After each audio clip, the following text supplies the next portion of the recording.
Praegu toimub Liibanonis relvarahu, samal ajal kui Iraani majandus jätkab meie silme all kokkuvarisemist. Iraan soovis, et laevad maksaksid $2 miljoni suuruse trahvi, kui nad tahtsid Hormuzi väina ületada.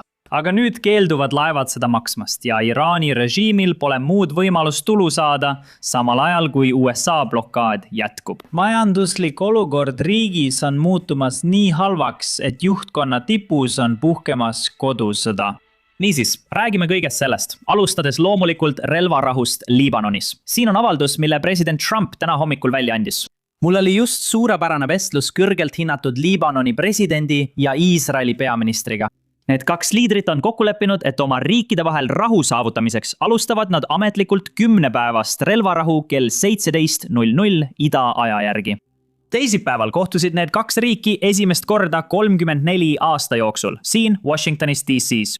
Olen andnud korralduse asepresident J.D. Vance'ile ja välisminister Rubiole koos staabiülemate ühendkomitee esimehe Raising Cane'iga teha koostööd Iisraeli ja Liibanoniga, et saavutada püsiv rahu.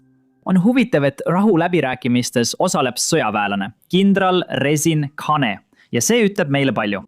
Samuti käis keskväejuhatuse ülem, admiral Cooper, Pakistanis sellel just toimunud läbirääkimiskohtumisel, et pidada läbirääkimisi USA poole nimel ja olla osa delegatsioonist, kes töötas välja kõik üksikasjad. Seega on hea näha, et sõjaväelased on kaasatud sõtta, mida lõpuks viibki ellu sõjavägi. Aga siiski, tuleme tagasi Iisraeli ja Liibanoni vahel kokku lepitud relvarahu juurde. See oli ajalooline mitmel erineval tasandil. Nagu president ütles, helistasid Liibanoni president ja Iisraeli peaminister täna hommikul teineteisele esimest korda 34 aasta jooksul. Viimati rääkisid need kaks osapoolt omavahel 1993 aastal ja sellest ajast alates ei ole olnud mingit suhtlust kuni tänase hommikuni. Ja lisaks sellele on meil ka kinnitus, et nad võivad tulevikus kohtuda siin Washingtonis. See oleks samuti ajalooline kohtumine. Ja loodetavasti sillutab see tee jõukale Liibanoni riigile, mis ei ole Hezbollah kontrolli all. Kuid relvarahu ei ole oluline ainult asjaosaliste riikide jaoks. See on oluline ka Ameerika Ühendriikide ja Iraani jaoks. Ja siin on põhjus. Näite, enne kui Pakistanis toimus Iraani ja Ameerika Ühendriikide vaheline kohtumine, säutsus Pakistani delegatsioon sisuliselt, et nad ei osale kohtumisel enne, kui Liibanonis on relvarahu. Me saime kiiresti teada, et nad lihtsalt valetasid. Nad ilmusid ikkagi kohale, isegi kui relvarahu polnud. Aga nüüd, kui relvarahu on saavutatud, vähemalt minu arvates, arvan ma, et see muudab tõenäolisemaks, et Iraan nõustub mingisuguse rahuleppega. Aga isegi enne seda, loodetavasti Iraan nüüd avab Hormuzi väina ja nad lõpetavad tsiviillaevade ründamise, mis lihtsalt üritavad rahvusvahelisest veeteest läbi sõita. Oluline on siin välja tuua, et see oli osa kokkuleppest, relvarahu kokkuleppest, millega mõlemad pooled nõustusid. Iraan ütles, et nad avavad Hormuzi väina ja USA ütles, et nad lõpetavad Iraani pommitamise. Nüüd on USA pommitamised lõppenud, aga iraanlased ei pea oma kokkuleppest kinni, vähemalt praeguse seisuga. Loodetavasti avavad nad selle väga varsti, sest isegi Hiina on Iraani peale vihane. Vaadake, Hiina välisminister kutsus just Iraani üles lubama normaalset laevaliiklust Hormuzi väinas. Nüüd tahaksin siin ühe asja selgeks teha. Ameerika Ühendriikide merevägi ei blokeeri Hormuzi väina. Sellest räägime hiljem videos. Kuid nad blokeerivad ainult neid laevu, mis väljuvad Iraani sadamatest. Ja nad teevad seda ainult sellepärast, et Iraan blokeerib Hormuzi väina. Ja nüüd isegi Hiina, Iraani liitlane kutsub avalikult Iraani üles oma blokaadist loobuma. Siin peame natuke mõistma geopoliitikat. Hiina sõltub muidugi Iraani naftast. Ma arvan, et umbes 10% Hiina impordist tuleb Iraanist. Aga Hiina sõltub palju rohkem Pärsia lahe naftast, põhiliselt sellistest riikidest nagu Saudi Araabia, Iraak, Kuveit, Bahrein ja Katar. Umbes 30% või isegi 40% Hiina naftast tuleb Pärsia lahe riikidest, mis ei ole Iraan. Ja just sellepärast ei toeta Hiina Iraani selles sõjas avalikult. Nad on olnud väga ettevaatlikud, püüdes hoida neutraalset joont ja mõnikord isegi kutsudes Iraani üles loobuma majandusterrorismist, mida nad Hormuzi väinas korraldavad. Ja täna ütlesid nad väga avalikult. Kuule Iraan, sa pead relvarahu tingimustest kinni pidama ja avama Hormuzi väina. Iraani jaoks on see kindlasti väga suur asi, sest neil pole eriti rahvusvahelist toetust, eriti pärast seda, mida nad jaanuaris tegid, välja arvatud Venemaa, Hiina ja loomulikult Põhja-Korea. Nii et kui Hiina hakkab Iraanist aeglaselt loobuma, siis režiimil pole enam palju lootust jäänud. Hea uudis kogu selle juures on see, et see muudab tõenäolisemaks, et Iraan nõustub rahuleppega, sest nagu näha, liitlased langevad ükshaaval ära. Ja sellele vihjas ka Trump täna hommikul oma pressikonverentsil. Kuulake. Kas te kaalute vaherahu pikendamist Iraaniga? Kellega? Iraaniga. Meil läheb väga hästi, võin teile öelda. Võib-olla juhtub see enne seda. Ma ei ole kindel, kas see üldse vajalik on. Iraan tahab kokkulepet sõlmida ja me suhtleme nendega väga hästi. Tuumarelvi ei tohi olla. Kui meil on, siis see on suur tegur. Ja nad on täna valmis tegema asju, mida nad 2 kuud tagasi ei olnud nõus tegema. Nüüd, üks asi, mida Trump mainis, on see, et Iraan on nüüd valmis tegema midagi, mida nad varem ei olnud nõus tegema. See võib tähendada, et Iraan on nõus loovutama rikastatud uraani, mis neil on oma tuumarajatistes. Muidugi on need rajatised maa all, sest neid rajatisi pommitati. Kui see tõesti vastab tõele, ja see on väga suur küsimärk, siis on see kindlasti väga suur edasiminek selles sõjas. Me peame siiski ootama ja vaatama, mida Iraan avalikult ütleb ja muidugi ka seda, mida nad teevad, sest lõpuks on see palju olulisem kui see, mida nad kulisside taga räägivad. Aga siiski, kui see on tõsi, siis on see kindlasti väga suur asi. Aga lisaks sellele kinnitas president Trump ka seda, et järgmine läbirääkimiste voor võib toimuda juba sel nädalavahetusel. Kuulake. See on viimane isiklikult toimuv läbirääkimiste voor Iraani sõja teemal. Nad kõik on nõus. Ma mõtlen, see ei ole Iraani küsimus. Kõik nad on. Tõenäoliselt võib-olla nädalavahetusel. Blokaad on olnud uskumatu. See on kestnud, see on pidanud vastu. Nad ei tee mingit äri. Nad ei suuda mingit äri teha blokaadi tõttu. Ja kui võtta kokku see, et neil pole mereväge, õhujõude ega õhutõrjevahendeid, neil pole mitte midagi. Kõik on kadunud, kaasa arvatud nende juhid. Nüüd on neil uued juhid ja meie arvates on nad väga mõistlikud. Räägime nüüd sellest, miks Iraan on nii äkitselt valmis nii kiiresti läbi rääkima. See on seotud blokaadiga. Iraanil olid juba majanduslikud raskused ja blokaad teeb olukorra veelgi hullemaks. Iraani sõjast räsitud majandus tähendab, et neil on kiireloomuline põhjus läbirääkimisteks. Iraani meediaandmetel oleks riigi ülesehitamise maksumus umbes $270 miljardit. Muidugi on see vaid hinnanguline number. Sõda kestab teatud mõttes endiselt. Seega ei tea me täpset summat enne, kui kõik on rahunenud. Meil on rahuleppe. Kuid siiski on see tohutu summa, eriti sellise riigi jaoks nagu Iraan. Ja mis teeb selle olukorra veelgi hullemaks, pole mitte ainult kahju ise, vaid ka selle kahju ajastus. Nagu näete, algasid Iraanis vaid mõned kuud tagasi toimunud massilised protestid majanduslike probleemide tõttu. Inimesed kannatasid. Majandus ei töötanud enamiku iraanlaste jaoks. Ja just sellepärast läksid miljonid iraanlased tänavatele mitmetes erinevates linnades. Nüüd lisandub sellele juba olemasolevale majanduskriisile ka sõjaline kahju. Ja just sellepärast rääkisimegi eile sellest, et Iraani keskpank hoiatab nüüd avalikult Iraani valitsust, et ilma sanktsioonide leevendamiseta ei tule majanduse taastumist. Iraan ei suuda sellest taastuda. Nad lagunevad sõna otseses mõttes koost. Ma ei teagi, mis juhtub, kui riik majanduslikult kokku kukub. See saab olema nagu Nõukogude Liit 2.0 või isegi midagi hullemat. Kogu see valitsuse halb majandamine, Teherani veeprobleemi lahendamisel, riiki laekunud naftatulude halb majandamine ja muidugi miljardite investeerimine välisjõududesse nagu Hezbollah, Hautid ja Hamas. Noh, kõik see pöördub nüüd nende enda vastu ja blokaad muudab selle olukorra ainult hullemaks. Nüüd lootsid paljud Iraani juhid, et hoolimata kõigist probleemidest saavad nad sellest välja, kui nad kuidagi saavad kontrolli Hormuzi väina üle ja saavad Ameerika Ühendriikidelt loa võtta iga väinast läbiva laeva eest $2 miljonit. Sest teeme lihtsa arvutuse. Umbes 100 laeva läbib iga päev Hormuzi väina. $2 miljonit laeva kohta teeb $200 miljonit päevas. See oleks väga suur summa, kui asjad oleksid läinud nii, nagu Iraan lootis.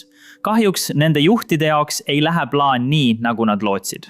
Näete, see tuleb Iraani ametnikelt endilt. Nad on paanikas, sest seni on 60 laeva saanud loa Iraani agentuurilt, mis loodi selleks, et tasu koguda. Ja see agentuur on saatnud välja 8 maksenõuet 8 laevale, mis läbivad Hormuzi väina ning on lubanud, et nad maksavad tulevikus. Aga neid maksenõudeid ei ole seni tasutud. Nad on kogunud $0. Ja see on tekitanud muret Iraani juhtkonna kõrgeimal tasemel. Nüüd räägitakse sellest, et vastutav isik eemaldatakse ja selle agentuuri järelevalve viiakse Iraani presidendi alla. Nüüd võiks arvata, kuidas Iraan lasi neil laevadel läbi minna, ilma et oleks enne makse kätte saanud. Ma tunnen, et see on äri ABC. Seda õpetati juba keskkoolis. Aga sa pead sellele lähenema Iraani vaatenurgast. Paljud neist laevadest, kes nõustuvad maksma hiljem, on Hiina laevad. Hiina varustab Iraani relvadega ja pakub kindlasti majanduslikku toetust Iraani majandusele. Iraanil lihtsalt ei ole jõudu ega diplomaatilist tahet, et tulistada Hiina laeva pihta. Kui Iraan seda teeks, muutuks ta maailma kõige isoleeritumaks riigiks, vihastades nii läänt kui ka ida. Seetõttu nad polegi seda kunagi teinud. Nad lootsid, et laevad maksavad hiljem selle tasu ära. Aga inimesed armastavad raha. Keegi ei taha maksta $2 miljonit lihtsalt sellepärast, et Iraan väidab, et neil on kontroll rahvusvahelise veetee üle. Ja täpselt seda laevad teevadki. Nad lihtsalt ei maksa seda enam. Iraani jaoks pole see kindlasti hea uudis, kuid vaatamata sellele liigume nüüd läbirääkimiste juurde. Täna hommikul, sellel pressikonverentsil, millest me just rääkisime, ütles president Trump, et ta on valmis sõitma Islamabadi, et Iraaniga kokkuleppe sõlmida. Kui me saame kinnituse, et ta tõepoolest reisib Pakistani, siis ma arvan, et võime üsna kindlalt eeldada, et põhimõtteline kokkulepe on juba saavutatud. Jäänud on vaid allkirjastamine, sest Ameerika Ühendriikide president ei sõida üle maailma, kui läbirääkimised oleksid veel pooleli. Aga siiski, see sõnum, mille Trump täna välja saatis, tähendab lihtsalt seda, et ta on selleks avatud. See ei tähenda, et ta teeb seda juba sel nädalavahetusel. Seega on ebatõenäoline, et me näeme mingit kokkulepet juba sel nädalavahetusel. Aga loodetavasti tähendavad sellised sõnumid, et kokkulepe on lähedal. See on väga hea küsimus. Kui iraanlased räägivad, siis ameeriklased valmistuvad. Piirkonda on endiselt teel tuhanded lisajõud Ameerika Ühendriikidest. Iga päev maanduvad Lähis-Idas transpordilennukid ja tankimislennukid. See näitab, et president Trumpil on laual mitmeid võimalusi. Ja seega, kui iraanlased ei võta heaustse kokkuleppe sõlmimist tõsiselt, võib piirkond taas sõtta sattuda.